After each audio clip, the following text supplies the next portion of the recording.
Olá, ouvintes do Cinema Sem Limites. Hoje vamos embarcar em uma das viagens mais profundas da história da filosofia. Aqui, Immanuel Kant propôs ao escrever A Crítica da Razão Pura. Um livro difícil? Sim. Transformador? Com certeza. Então, nesse episódio, vamos entender por que Kant escreveu essa obra, o que ele está tentando resolver e como suas ideias ainda ecoam nos nossos dilemas cotidianos. No século XVIII, o pensamento filosófico estava dividido.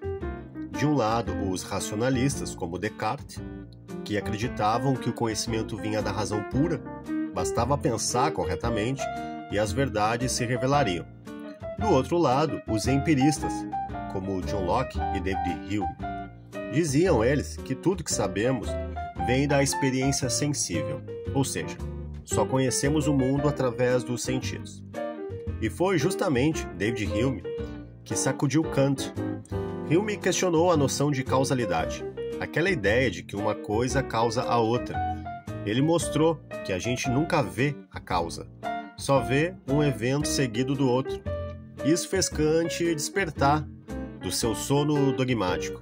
E a pergunta que ele fez foi: como é possível o conhecimento? E o que podemos realmente conhecer com certeza? O objetivo central da crítica da razão pura é investigar os limites e as possibilidades do conhecimento humano. Kant quer saber o que a razão é capaz de conhecer por si mesma, o que depende da experiência, existem conhecimentos universais e necessários, e como podemos justificar o uso da razão sem cair em ilusões. O Kant não estava interessado em respostas prontas. Ele quer entender a estrutura da própria razão. Por isso ele chama essa obra de crítica, não no sentido de rejeição, mas de investigação rigorosa dos limites e fundamentos da razão. Talvez a maior virada proposta por Kant seja o que ele chama de sua revolução copernicana, mas a revolução na filosofia. Assim como Copérnico mostrou que a Terra gira em torno do Sol e não o contrário, Kant diz: não é o sujeito que se adapta ao objeto do conhecimento, é o objeto que se conforma às formas da nossa mente. Olha que interessante. Então, em vez de pensarmos que conhecemos as coisas como elas são em si mesma, Kant propõe que só conhecemos as coisas como elas aparecem para a gente, através das estruturas da nossa mente. Essas estruturas o Kant chama de formas a priori. São estruturas que existem antes da experiência. São elas que tornam a experiência possível para o Kant. E as principais delas são espaço e tempo, que não são coisas que vêm do mundo externo, mas formas com as quais organizamos tudo o que percebemos.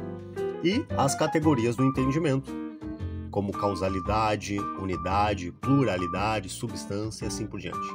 Para o Kant, são moldes com os quais a razão organiza os dados da experiência. Aqui chegamos a uma das distinções mais famosas do Kant: fenômeno e númeno. O fenômeno, para o Kant, é o mundo como aparece para a gente, estruturado pelas formas da sensibilidade e pelas categorias do entendimento. O númeno é o em si das coisas, aquilo que existe independentemente da nossa consciência. Mas esse mundo numênico é inacessível para o Kant. Ou seja, nós nunca conhecemos as coisas em si mesmas, apenas como elas aparecem para a gente. Ou seja, apenas o fenômeno da coisa. Isso não é ceticismo. O Kant não está dizendo que não conhecemos nada. Ele está dizendo, na verdade, que há limites para o que podemos conhecer. E reconhecer esses limites é o verdadeiro caminho da filosofia. Vamos tomar tudo isso mais claro com um exemplo simples. Imagine que você está assistindo a um filme no cinema. Você vê a imagem na tela, ouve o som, percebe a sequência dos eventos. Kant diria que você não está apenas recebendo passivamente as informações do filme. A sua mente está organizando tudo aquilo. Está percebendo em espaço e tempo, está usando categorias como causalidade, entende que uma cena causa a próxima, tem a unidade, que identifica personagens como sendo os mesmos ao longo da trama, e também tem a categoria a priori de possibilidade, né, que julga se o que está sendo vendo faz sentido. E agora pense, você não tem acesso ao filme em si, você tem acesso à experiência do filme, tal como se apresenta para você. E essa experiência é condicionada pelas formas da sua mente. Outro exemplo, pense no tempo. Você não vê o tempo, você organiza os acontecimentos no tempo. O tempo não está lá fora como um objeto, ele é uma forma que a sua mente tem, com a qual estruturamos todas as experiências. Ou seja, a mente não é uma folha em branco.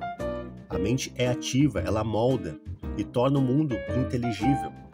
A crítica da razão pura, portanto, inaugura o que chamamos de idealismo transcendental, uma filosofia que afirma que o sujeito não é passivo diante do mundo, mas ele é o coautor da experiência. Kant cria uma ponte entre o racionalismo e o empirismo. Ele diz: sem sensibilidade, nenhum objeto nos seria dado. Sem entendimento, nenhum objeto nos seria pensado.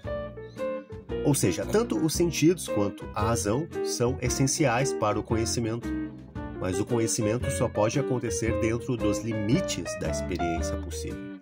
Isso tem implicações profundas. Significa, por exemplo, que não podemos conhecer Deus, ou a alma, ou o mundo como totalidade através da razão pura. Esses são temas da razão prática, a ética, não é? E da fé racional, que Kant vai tratar em outras obras. Conclusão, pessoal. Pensar é colocar limites. A grande lição da crítica da razão pura é que a razão tem poder, mas também tem limites. Conhecer antes de tudo, reconhecer que não somos deuses, mas seres finitos que experimentam o mundo através de filtros estruturais que fazem parte da nossa própria condição mental.